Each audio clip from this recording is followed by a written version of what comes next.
प्रयागराज में चल रहे माघ मेले के बीच शंकराचार्य स्वामी अविमुक्तेश्वरानंद सरस्वती खूब चर्चाओं में है। प्रशासन तय करेगा कि हम शंकराचार्य हैं कि नहीं है। उत्तर प्रदेश का मुख्यमंत्री तय करेगा कि भारत का राष्ट्रपति तय करेगा। मौनी अमावस्या के स्नान को लेकर शंकराचार्य और माघ मेला प्रशासन के बीच तनातनी अभी तक जारी है। वहीं अब शंकराचार्य के पद को लेकर भी बहस तेज हो गई। पुरी के शंकराचार्य जी ने हमारे बारे में कुछ नहीं कहा है।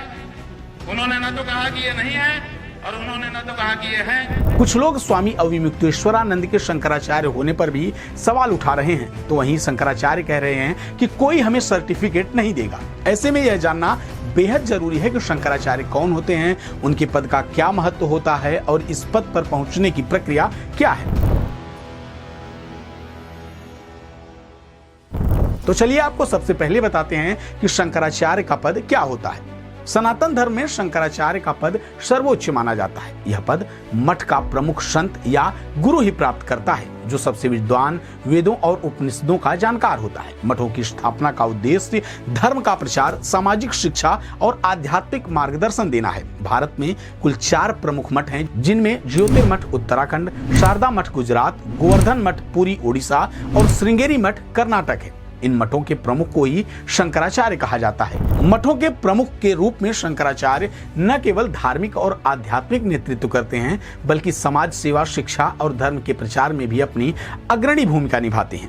सनातन धर्म में शंकराचार्य परंपरा की शुरुआत आदि गुरु शंकराचार्य ने की थी, जिन्होंने अपने 4 प्रमुख शिष्यों को देश की 4 दिशाओं में मठ स्थापित करने और सनातन धर्म का प्रचार करने की महत्वपूर्ण जिम्मेदारी दी थी। यहीं से शंकराचार्य की परंपरा शुरू हुई, जो आज तक अनवरत जारी है। आदि गुरु शंकराचार्य को जगत गुरु के नाम से भी जाना जाता है। उनका मुख्य उद्देश्य था धर्म की रक्षा और समाज में अध्यात्म का प्रचार करना। अब आपको बताते हैं कि मठ और पीठ क्या होते हैं। मठ और पीठ का मतलब केवल धार्मिक स्थल नहीं, बल्कि मठों में गुरु अपने शिष्यों को धार्मिक शिक्षा, वेद उपनिषद का ज्ञान और समाज सेवा सिखाते हैं। मठ जीवन के कई महत्वपूर्ण पहलुओं पर भी शिक्षा देते रहे हैं। अब इसके बाद बात आती है कि शंकराचार्य का चयन कैसे होता है या शंकराचार्य चुने कैसे जाते हैं। तो आपको बताते हैं कि शंकराचार्य बनने के लिए कई कठिन नियम और योग्यताओं की आवश्यकता होती है। संन्यास का पालन और गृहस्थ जीवन का त्याग, पिंडदान और मुंडन,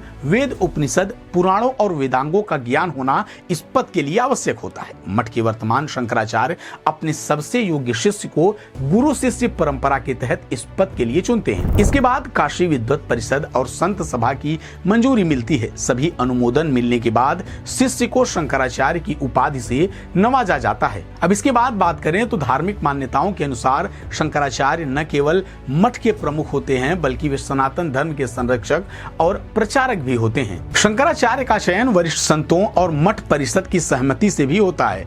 यह पद केवल सम्मान का प्रतीक नहीं, बल्कि ज्ञान, योग्यता और समाज सेवा का आदर्श भी माना जाता है। वहीं अब बात करें माघ मेले जैसे आयोजनों में शंकराचार्यों का नाम इसलिए भी सुर्खियों में आता है। शंकराचार्य का पद धार्मिक, सामाजिक और आध्यात्मिक नेतृत्व का भी एक प्रतीक होता है। यह पद ज्ञान, योग्यता, अनुशासन और समाज सेवा के आदर्श के रूप में भी देखा जाता है। आज की चर्चाओं के बीच यह समझना बेहद जरूरी है कि शंकराचार्य केवल पद नहीं, बल्कि सनातन धर्म की स्थिरता और मार्गदर्शन का भी प्रतीक होता है। अब जब ऐसे समय में शंकराचार्य के पद को लेकर भी खूब चर्चाएं हो रही हैं, उनके अस्तित्व को लेकर बात हो रही है, तो ऐसे में ये जानना बेहद जरूरी हो जाता है कि आखिर शंकराचार्य क्या हैं, उनका चयन कैसे होता है और समाज में उनकी जिम्मेदारी क्या है।